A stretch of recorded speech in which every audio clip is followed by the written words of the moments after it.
An important conversation continues in Illinois as a state commission on reparations works to address some of the deep and lasting impacts of slavery.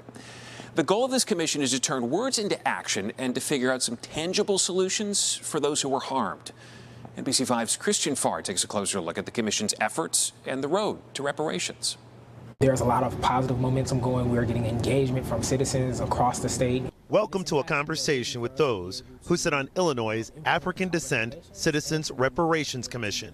I commend your dedication to leading this critical work. Since last year, the commission has been holding hearings all across the state of Illinois in order to gather information about the harm done to those who descend from America's enslaved people. Slavery happened on multiple levels. We believe reparations is a multiple governmental level conversation. Our slave masters here were so brutal that they took the language, so we don't know which area we came from. Slavery happened a long time ago.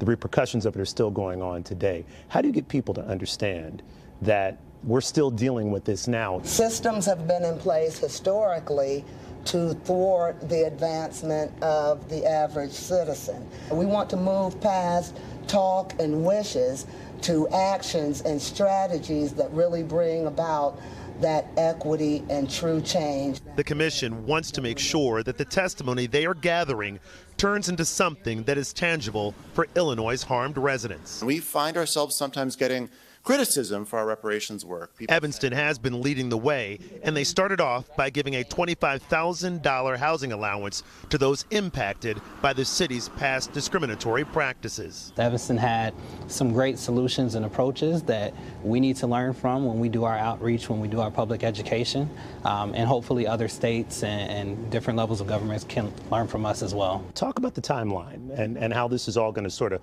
play out. We'll be looking to publish our harm report in December or January.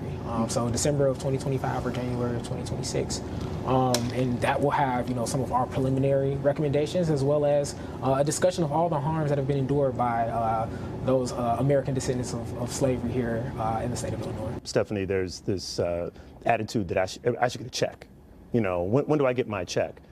But that's not necessarily the approach that happened in Evanston. When people ask me up front, how long?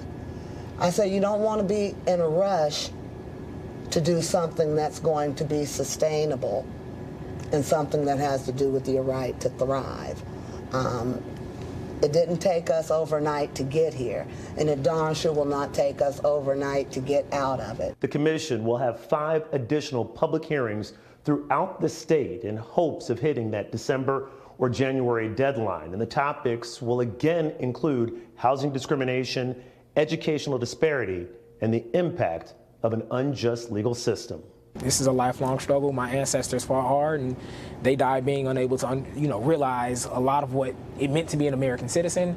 And I just want to make sure that future generations don't have to have the struggles that current generations are struggling through now. In the Loop, Christian Farr, NBC5 News.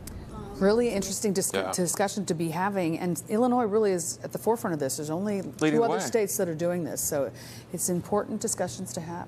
All the generations that have led up to this point, just to have the conversation, to see the timeline, what progress can be made. Yeah, thanks to Christian for that. Thank you.